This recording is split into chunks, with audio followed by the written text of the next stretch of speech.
नमस्कार, सेहत से जुड़े हमारे खास कार्यक्रम हेल्थ गुरु में स्वागत है आप सभी का। मैं हूं आपके साथ ज्योति सिंह।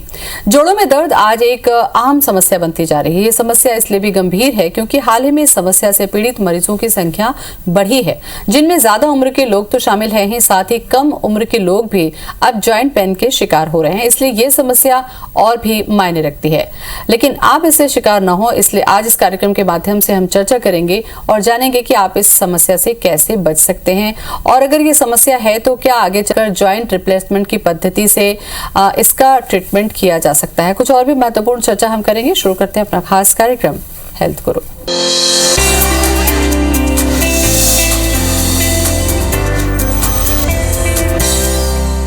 इस पर चर्चा करने के लिए आज हमारे साथ जुड़ रहे हैं शेल्बी हॉस्पिटल जबलपुर के orthopaedic and joint replacement surgeon और अस्पताल के ऑर्थोपेडिक विभाग के एचओडी डॉक्टर अमित जय कुमार जैन। डॉक्टर अमित, बहुत बहुत स्वागत है आपका। धन्यवाद। डॉक्टर अमित, शुरुआत हमने की जोड़ों के दर्द से। पहले के समय में ये था कि अगर जोड़ों का दर्द किसी को होता है तो एक आम बातचीत थी कि क्या उम्र हो गई है कि अभी से आपका जोड़ों में दर्द हो रहा है, लेकिन अब ये देख रहे हैं कि कम उम्र में भी ये समस्या हो रही है और इसकी संख्या बढ़ रही है। क्या कारण देखते हैं आप? देखिए, इसका सबसे बड़ा कारण है आजकल की जो लाइफस्टाइल है, उस वजह से। पहले जो प्रॉब्लम इतनी कॉमन नहीं होती थी क्योंकि पहले के लोग अच्छी भोजन का उपयोग करते थे, अच्छी चीज़ें खाते थे, अपने स्वास्थ्य के प्रति ईमानदारी रखते थे, पैदल चलते थे, वज़न नहीं बढ़ने देते थे, और जो दूसरी बीमारियां हैं जैसे कि बीपी, शुगर, थायराइड, इन सबको इतना बड़े स्केल में ये बीमारियां नहीं फैली थी।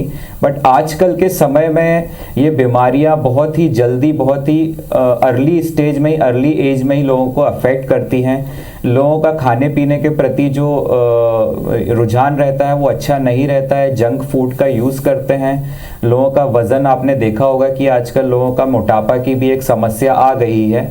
यही सब कारण है जिसकी वजह से जोड़ों की, घुटनों की या कूल्हे की या कमर की तकलीफ़ों में बहुत इजाफा हुआ है। और आप देखें कि लास्ट 2 ईयर से, जब से ये कोविड की समस्या आई है, लोगों को ज्वाइंट पेन की समस्या और भी ज़्यादा बढ़ गई है। अच्छा, हड्डियों की समस्याओं पर अगर हम चर्चा करें, जॉइंट पेन की बात है तो लोगों को ये लगता है कि हम आराम करेंगे तो ये ठीक हो जाएगा। क्या ये सही है? क्योंकि अगर दर्द रहता है तो लोग आराम करना पसंद करते हैं, बजाय इसके कि जैसा कि आपने कहा कि नियमित योग करें, वॉक करें, उससे हड्डियां मजबूत होती है। ये जो दोनों बातों की जो जानकारी है, मुझे लगता है डॉक्टर साहब ये आपको देनी चाहिए। सबसे पहले तो ये हमारी बॉडी का एक अलार्मिंग साइन होता है जोड़ों में दर्द। अगर हम इसको अर्ली स्टेज में ही डिटेक्ट कर लें तो हो सकता है कि आपको ऑपरेशन की आवश्यकता ही ना पड़े। बट आजकल की परिस्थिति में, लाइफस्टाइल में, लोगों के पास इतना टाइम नहीं हो कि छोटी छोटी समस्याओं को लेकर डॉक्टर के पास जाएं। बट जब ये जोड़ से रिलेटेड समस्या बहुत ज़्यादा बढ़ जाती है, लोगों को उठने बैठने में तकलीफ होने लगती है, उनकी चाल बदल जाती है, उनको सोने में भी दिक्कत होती है, तब जाके वो डॉक्टर के पास आते हैं। जब उनके घुटने तिरछे हो जाते हैं, घुटनों से आवाज़ आने लगती है, तो फिर हमारे पास सर्जरी के अलावा और कोई भी ऑप्शन नहीं है। बट हाँ, अगर आप चाहते हैं कि आपको जोड़ों की समस्या, घुटनों की समस्याओं से आपको ना प्रॉब्लम हो, तो उसके लिए हमेशा एक चीज़ का ध्यान रखें कि नियमित वॉक करें, नियमित व्यायाम करें। वॉकिंग से आपका वेट भी कंट्रोल रहेगा और आपको ज्वाइंट की समस्या भी नहीं आएगी। वॉकिंग का एक दूसरा फायदा ये भी है कि जो आपकी बोन में जो डेंसिटी है, कैल्शियम की कमी है, उसकी आपूर्ति आपको वॉक करने से बनी रहेगी। आप जो भी मेडिसिन लेते हैं वो आपकी हड्डियों में एब्जॉर्ब होगी और कैल्शियम की कमी नहीं रहेगी। और आपको जब भी ये समस्या शुरू हो कि आपको ज्यादा चलने में दिक्कत हो, उठने बैठने में दिक्कत हो, तो तुरंत अपने डॉक्टर के पास जाइए, इनिशियल चेकअप कराइए, एक्सरे कराइए और उनसे समझिए कि आपकी किस स्टेज में वो प्रॉब्लम है और उसका क्या उचित इलाज है। क्योंकि हमारे पास अगर स्टेज 1 या स्टेज 2 में, जैसे घुटनों की समस्या है, अगर स्टेज 1 या स्टेज 2 में पेशेंट आए तो वो गोली, दवाई, मेडिसिन, प्रिकॉशन, एक्सरसाइज से बिल्कुल ठीक हो सकते हैं और हो सकता है उन्हें आगे जाके सर्जरी की आवश्यकता भी ना पड़े। बिल्कुल। और मैं अपने दर्शकों से एक चीज कहना चाहूंगा कि अगर आप चाहते हैं कि आपको जोड़ों की समस्या ना हो, तो 45 की एज के बाद आप ज़मीन पर बैठना बंद कर दें, इंडियन टॉयलेट का यूज़ ना करें, सीढ़ी का इस्तेमाल कम से कम रखें, और सबसे ज़रूरी बात कि अपना वज़न ना बढ़ने दें।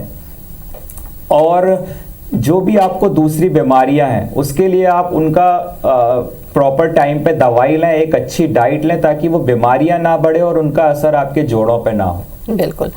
डॉक्टर साहब, हड्डियों से जुड़ी समस्याएं, चाहे शरीर के हाथ की बात करें, पैर की बात करें, कंधों की, घुटनों की, कूल्हों की, मतलब शरीर की जितनी भी हड्डियां हैं, इनसे जुड़ी समस्याओं को अगर आप बांटना चाहें प्रॉब्लम के लिहाज से, तो कितने तरीके की समस्याएं हो सकती हैं? उसके आधार पर आप लोगों का ट्रीटमेंट कैसा होता है? देखिए, ये समस्याएं लोगों की एज पे भी डिपेंड करती हैं, क्योंकि यंग एज में ऑस्टियोपोरोसिस या हड्डियों का घिसने की समस्या नहीं होती है।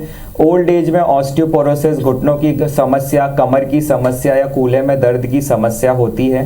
यंग एज में बहुत सारी दूसरी बीमारियां हैं, जैसे कि रूमेटॉइड आर्थराइटिस हो गया या एंकाइलोजिंग स्पॉन्डिलाइटिस हो गया, या किसी लोगों के यूरिक एसिड बढ़ते हैं तो उनको भी जॉइंट पेन और स्वेलिंग की समस्या आती है। तो ये बीमारियों का असर आपके जॉइंट पे, आपकी हड्डियों पे पड़ता है और आपकी हड्डियां कमज़ोर होने लगती है। जॉइंट की जो मूवमेंट है उसमें स्टिफनेस आ जाती है, लोगों की day to day activity hamper होने लगती है।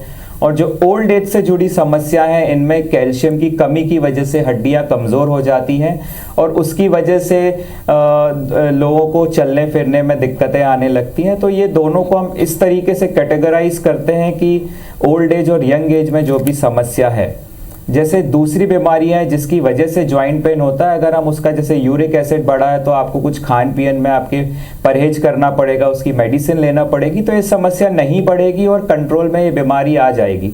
इसका असर बिल्कुल आपकी हड्डियों पे नहीं पड़ेगा। डॉक्टर साहब, ज्यादातर हड्डियों के टूटने की बात करें या फ्रैक्चर की बात करें, एक्सीडेंट में या चोट लगने से, गिरने से ये बात समझ में आती है, लेकिन क्या कभी ऐसा भी होता है कि हल्के से आपको चोट लगी और आपकी हड्डियां टूट रही हैं, तो फिर ये किस बात का इशारा करती हैं और क्या ये ठीक हो सकती हैं? बेसिकली ओल्ड एज में 65 की एज के बाद होता है और इसमें क्या रहता है कि हड्डियों में कैल्शियम की बहुत ज़्यादा कमी हो जाती है, जिसकी वजह से उनमें हड्डियां कमज़ोर हो जाती है और मेडिकल टर्मिनोलॉजी में हम उसको ऑस्टियोपोरोसिस बोलते हैं। तो लोगों को बहुत सॉफ्ट ट्रॉमा भी होता है, अगर वो झटके से बैठ भी जाते हैं तो भी उनकी हड्डियों में प्रॉब्लम हो जाती है और एक स्ट्रेस फ्रैक्चर का या कंप्रेशन फ्रैक्चर का चांसेस रहता है। तो इसके लिए मैं उन मरीजों को बोलना चाहूँगा कि सबसे पहले आप अपनी लाइफस्टाइल को चेंज करें, अच्छे खान पीन पे ध्यान दें। आपको दूध, दही, पनीर, छाछ, इन सब चीज़ों का उपयोग करना चाहिए। इससे कैल्शियम भारी मात्रा में मिलता है और वो आपकी हड्डियों में एब्जॉर्ब भी होता है। मैं अपने दर्शकों से एक बात और भी बोलना चाहूँगा कि हो सके तो 6:30 7:30 के बीच में जो अर्ली मॉर्निंग सनरेज रहते हैं उसमें 10-15 मिनट सन बाथ लें। उसमें सबसे ज़्यादा विटामिन 3 रहता है जो आपकी बॉडी में डायरेक्ट एब्जॉर्ब होता है और आपको कैल्शियम की कमी से दूर भी रखता है। नियमित रूप से व्यायाम करें, स्ट्रेचिंग एक्सरसाइज घर पे करें। इस एज में ज़्यादा हैवी एक्सरसाइज ना करें, लाइट एक्सरसाइज करें, स्ट्रेचिंग एक्सरसाइज करें। आप योगा भी कर सकते हैं और वॉक एक सबसे अच्छी एक्सरसाइज होती है। बिल्कुल। कई बार ये देखा जाता है डॉक्टर साहब कि हल्का सा फ्रैक्चर है और उसको इग्नोर कर दिया जाता है, तो क्या ये इग्नोर करना या उसका ट्रीटमेंट नहीं कराना क्या गंभीर हो सकता है आगे चलकर हड्डियों के लिए? जी, ये बिल्कुल गंभीर हो सकता है, क्योंकि इस टाइप के फ्रैक्चर को हेयर लाइन क्रैक या स्प्रेन की वजह से ये होता है। अगर हम इसको अवॉइड करते हैं तो इसकी हीलिंग डिले हो जाती है और लोगों को कंटिन्यूस पेन बना रहता है और धीरे धीरे उनकी एक्टिविटी भी हैम्पर होने लगती है। तो अगर आपको लगता है कि ये 2-3 दिन में सूजन नहीं जा रही है और बहुत ही सीवियर पेन होता है, तो अपने डॉक्टर को दिखाएं और एक्सरे करा के उसका उचित इलाज लें। डॉक्टर साहब, ये तो सारी चीजें आपने बताई जिनका इलाज मेडिसिन से हो जाता है, फिजियोथेरेपी से या एक्सरसाइज से ये ठीक हो जाता है, लेकिन खास करके बात करें हम जॉइंट की, खास करके घुटनों की अगर हम बात करते हैं, तो घुटनों में दर्द हो रहा है, इसका ये मतलब है कि आपके जॉइंट पे प्रॉब्लम शुरू हो चुकी है, आपको ध्यान दे देना चाहिए, नहीं तो ये आगे चलकर सर्जरी तक जा सकता है। जी जी जी बिल्कुल। घुटनों की समस्या एक आज के सिनेरियो में बहुत ही कॉमन समस्या है और आजकल ये यंग एज में भी अफेक्ट करने लगी है। यूजुअली क्या होता है, हमारी मेंटेलिटी रहती है कि थोड़ा बहुत पेन हुआ तो हम घर पे सेक करके कोई भी बाम या जेल लगा के थोड़ा रेस्ट करके उसको अवॉइड करते हैं। धीरे धीरे फिर आपको चलने में दिक्कत, सीढ़ी चढ़ने उतरने में दिक्कत और ज़्यादा आपकी एक्टिविटी में भी प्रॉब्लम होने लगती है और एक स्टेज ऐसे आता है जब आपका घुटना तिरछा होने लगता है और आपको रात में सोने में भी दिक्कत होने लगती है, पैर सीधा करने में, मोड़ने में भी दिक्कत होने लगती है। तो फिर एक ऐसी स्टेज आ जाती है जहां पर सर्जरी के अलावा दूसरा कोई सोल्यूशन नहीं होता है। जैसा कि मैंने पहले भी बताया, अगर हमारे पास मरीज अर्ली स्टेज में आ जाए, स्टेज 1 या 2 में आ जाए, तो बिल्कुल हम उनको मेडिसिन से, इंजेक्शन से, दवाइयों से, प्रिकॉशन से, एक्सरसाइज से बिल्कुल ठीक कर सकते हैं। बट अगर मरीज हमारे पास लेट आता है, स्टेज 3 या स्टेज 4 में आता है, तो उसमें फिर सर्जरी के अलावा और कोई भी उपाय नहीं होता है। डॉक्टर साहब, सर्जरी चूंकि इतनी जागरूकता हो चुकी सर्जन, मैं आपको कुछ चीजें बता दूं। जी, जागरूकता के लिहाज से इतनी सारी चीजें आजकल मीडिया पर है, सोशल मीडिया पर है, बावजूद इसके सर्जरी से लोग डरते हैं। डॉक्टर साहब, इसके पीछे क्या कारण है और क्या कोई एडवांस सर्जरी आ चुकी है जिसपे आराम मिलता है? देखिए, आजकल के सिनेरियो में नी रिप्लेसमेंट सर्जरी या हिप रिप्लेसमेंट सर्जरी बहुत ही कॉमन हो गई है। स्पेशली आप देखें कि जैसे कि मैं हेड ऑफ द डिपार्टमेंट हूँ शेल्बी हॉस्पिटल जबलपुर में, यहाँ 10 साल से कार्यरत हूँ। मेरा एक्सपीरियंस 16,000 से ज़्यादा नी रिप्लेसमेंट सर्जरी का है।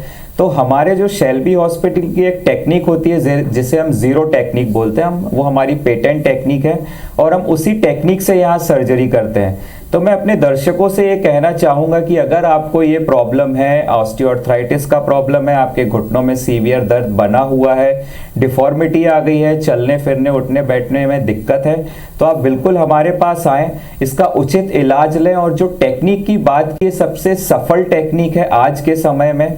इसमें हम मरीज का 20 से 25 मिनट में सर्जरी कर देते हैं। 3 घंटे के बाद हम पेशेंट को खड़ा करके चला देते हैं।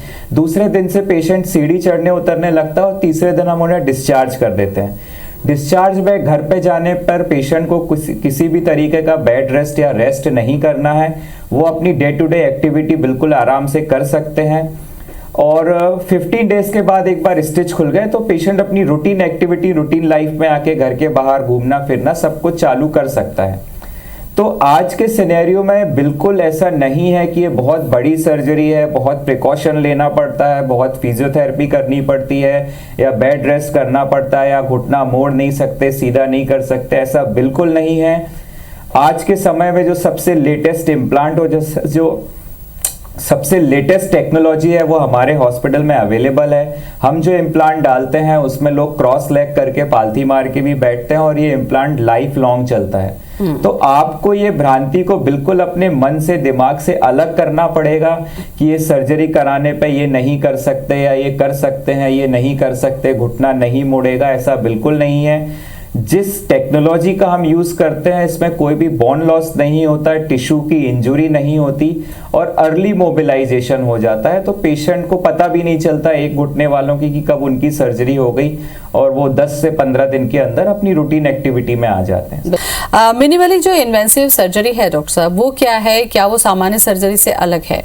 जी, मिनिमल इन्वेसिव नी रिप्लेसमेंट या minimally invasive hip replacement surgery बिल्कुल दूसरी सर्जरी से बिल्कुल अलग है और ये हमारा एक जीरो टेक्निक का पार्ट है। इसमें 10 से 12 टाके का एक चीरा लगाया जाता है जिसमें हम मसल इंजरी नहीं करते, हम मसल को सेपरेट करके बीच में जगह बना के फिर हम उसमें अपना इम्प्लांट डालते हैं। जो इंस्ट्रूमेंटेशन और जो इम्प्लांट हम यूज करते हैं इसमें बोन लॉस भी नहीं होता है।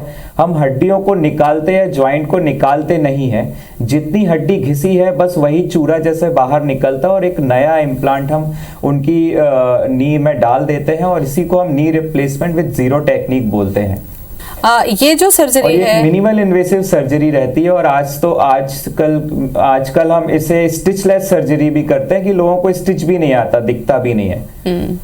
अच्छा डॉक्टर साहब, ज्यादातर ये देखा गया है कि जिनके एक घुटने खराब होते हैं और थोड़ी दिन के बाद, यानी कि अगर वो ट्रीटमेंट नहीं कराते तो उनका दूसरा घुटना भी खराब होने लगता है। क्या ऐसा होता है या नहीं ट्रीटमेंट कराने की वजह से दूसरा घुटना खराब हो जाता है? जी, ये ऐसे ही होता है। कभी भी घुटने की प्रॉब्लम पहले किसी एक घुटने से ही शुरू होती है पर लोग इनिशियल ध्यान नहीं देते हैं। अगर राइट में तकलीफ है तो लेफ्ट पे ज़्यादा लोड देके लोग चलने लगते हैं और धीरे धीरे फिर उसको दर्द को टालते जाते हैं। इसकी वजह से उनका लेफ्ट नी भी खराब हो जाता है। तो ये बिल्कुल सही है कि अगर आपके एक घुटने में तकलीफ है, अगर आप उसको ध्यान नहीं दे रहे हैं तो बिल्कुल वो आपके दूसरे नी पे भी आएगा और साल 2 साल में ऐसा हो जाएगा कि आपके दोनों घुटने बिल्कुल ही खराब हो जाएंगे। डॉक्टर साहब, इसके बहुत सारे केसेस हमने भी देखे हैं जिन लोगों ने लापरवाही की है, उनका चलना फिरना भी अब मुश्किल हो गया है और उनमें एक ये सोच डेवलप हो जाती है कि अभी तो हम चल फिर पा रहे हैं, लेकिन अगर सर्जरी हुई और हम खड़े भी नहीं हो पाए, इस डर की वजह से वो अपनी बीमारी को बढ़ाते जाते हैं। आपको लगता है कि हमें ट्रीटमेंट से ज्यादा अवेयरनेस की जरूरत है लोगों को मोटिवेट करने के लिए? एग्जैक्टली ये बिल्कुल सही बात है और इसीलिए हम अवेयरनेस प्रोग्राम हम शेल्बी हॉस्पिटल में चलाते हैं, जगह जगह चेकअप कैंप करते हैं और ये इसीलिए करते हैं कि लोग अपनी बीमारी के बारे में अवेयर हो जाएं। यूजुअली ये प्रॉब्लम 50 या 60 के बाद ही आती है, घुटनों की समस्या, पर लोग इसको डिले कर देते हैं। डिले करने के साथ साथ उनकी डिफॉर्मिटी भी बढ़ जाती है, घुटनों में बहुत ज़्यादा प्रॉब्लम हो जाता है और एज भी बढ़ जाती है। तो जो रिकवरी आपको 60 की एज में सर्जरी कराने से मिलेगी, पर आप डिले करेंगे 70 साल में कराएंगे तो वो रिकवरी भी आपको नहीं मिलती है और एक रिस्क फैक्टर भी बढ़ता है जो कि एज रिलेटेड रहता है। तो मैं अपने दर्शकों से कहना चाहूँगा कि अगर आपको ये समस्या है तो आप डरे घबराए ना, क्योंकि आजकल के सिनेरियो में इतने अच्छे इम्प्लांट और इतनी नई टेक्निक आ गई है कि इसमें डरने घबराने की कोई भी बात नहीं है, कोई भी रिस्क नहीं होती है। बहुत कम समय आपको हॉस्पिटल में रहना पड़ता है और बहुत अर्ली रिकवरी, बहुत जल्दी रिकवरी हो जाती है इसकी। तो आपको अगर इस समस्या से जूझ रहे हैं तो बिल्कुल एक अपने डॉक्टर का ओपिनियन लें, उनकी सलाह माने। हो सकता है आपको सर्जरी की आवश्यकता ना पड़े और अगर आपको सर्जरी की आवश्यकता है तो आप पेन किलर खा के दूसरी चीज़ें करके आप अपने किडनी लीवर ना खराब करें, क्योंकि जैसे बाल सफ़ेद हो जाते हैं तो उसका कोई इलाज नहीं रहता, डाई ही करना पड़ता है। उसी तरीके से अगर घुटनों की समस्या आ गई है तो मेडिसिन का इसमें कोई रोल नहीं है, आपको अल्टीमेटली नी रिप्लेसमेंट ही कराना पड़ेगा। बट आप जितना इसको डिले करेंगे आपकी तकलीफ भी बढ़ेगी, आपकी चाल भी बदल जाएगी। आपकी चाल बदलने से आपके कमर पे भी इसका इफेक्ट आने लगेगा और कमर दर्द भी होने लगेगा। और दूसरी जो बीमारियां हैं जैसे कि बीपी, शुगर, थायराइड, अस्थमा, अगर आप अच्छा नहीं चलेंगे तो ये बीमारियां भी कंट्रोल में नहीं आएंगी। तो इन सब चीज़ों के लिए आप जैसे ही आपको अगर ये प्रॉब्लम शुरू होता है तो इनिशियल स्टेज में ही अपने डॉक्टर को दिखाएं और अगर आपको सर्जरी की आवश्यकता है तो इसको बिल्कुल डिले ना करें। आप टाइमली सर्जरी कराएंगे तो आपको 110% इसका फुल रिकवरी मिलेगा। डॉक्टर साहब, ये जो नई रिप्लेसमेंट होता है और इसमें जो घुटने लगाए जाते हैं, उनकी अपनी भी क्या कोई लाइफ होती है या इनकी भी कुछ क्वालिटी होती है कि ये लगाएंगे तो बहुत समय तक चलेगा, या ऐसी कोई व्यवस्था होती है क्या इसमें? जी, देखिए ये इम्प्लांट भी बहुत अलग अलग कंपनियों का अलग अलग डिज़ाइन के साथ इम्प्लांट आते हैं। ये सर्जन पे डिपेंड करता है, सर्जन असेस करता है कि इनको कौन सा इम्प्लांट इनके लिए सुइटेबल है, कौन सा अच्छा है, किस इम्प्लांट की ड्यूरेबिलिटी ज़्यादा है और वो इम्प्लांट सर्जन फ्रेंडली है कि नहीं है। और यंग एज के लिए दूसरा इम्प्लांट होता है, ओल्ड एज के लिए कुछ और डिज़ाइन का इम्प्लांट होता है। आज जो हम शेल्बी में यूज़ करते हैं, आज जो हमारे यहाँ सबसे लेटेस्ट इम्प्लांट है उसे हम गोल्ड नी बोलते हैं, जो कि विटामिन ई कोटेड जिसका इंसर्ट रहता है और इसका जो कटिंग होता है, हम बोन लॉस इसमें बिल्कुल नहीं होता है। तो बोन लॉस नहीं होता है तो इसमें हम अर्ली रिकवरी मिलती है। तो ये इम्प्लांट हम अभी शेल्बी में यूज़ कर रहे हैं जो कि सबसे लेटेस्ट इम्प्लांट है।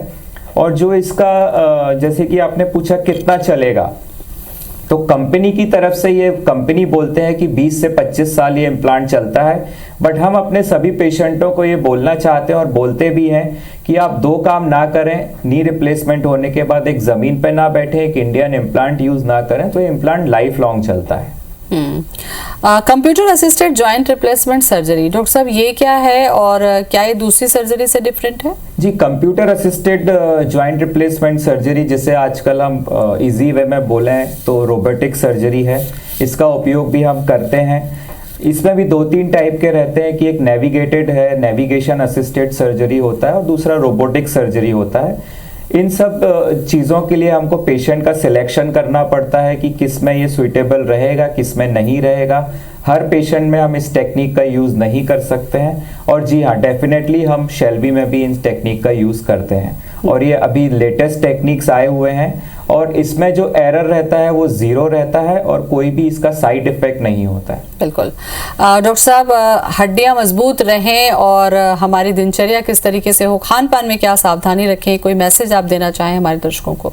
अगर आपको आपकी हड्डियां मजबूत रखने हैं, आपको आपका जॉइंट पेन नहीं चाहिए, तो सबसे और इम्पॉर्टेंट ज़रूरी चीज़ ये है कि आपकी लाइफस्टाइल को मॉडिफाई करें। अपने शरीर के लिए सुबह शाम दोनों टाइम समय निकालें। कम से कम आधे घंटे सुबह, आधे घंटे शाम को घर के बाहर मॉर्निंग वॉक या इवनिंग वॉक करें। अपना वज़न ना बढ़ने दें। अपनी जो आपकी डाइट है उसको नियमित रखें। आपके भोजन में दूध, दही, पनीर, छाछ, ग्रीन वेजिटेबल का उपयोग रेगुलर बेसिस पे करें। जंक फूड अवॉइड करें।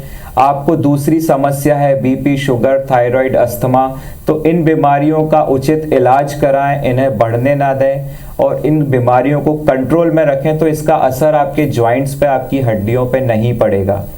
45 साल के बाद ज़मीन पर बैठना बंद कर दें। इंडियन टॉयलेट यूज़ ना करें। सीढ़ी का इस्तेमाल कम से कम रखें। नंगे पैर बिल्कुल ना घूमें। सॉफ्ट सोल वाले जूते चप्पलों का उपयोग करें। अगर आपको फिर भी जॉइंट पेन में तकलीफ है तो आप घर पे ही गर्म पानी का सेक या hot water fermentation heating pad से सेक करें। जो भी ऑयल या जेल है आपके पास उसका उपयोग करें। नी कैप का उपयोग करें। बिल्कुल, ये मैं अपने दर्शकों से कहना चाहूँगा। काफी अहम जानकारी डॉक्टर आपने दी और महत्वपूर्ण संदेश भी आपने दिया। बहुत बहुत धन्यवाद आपका।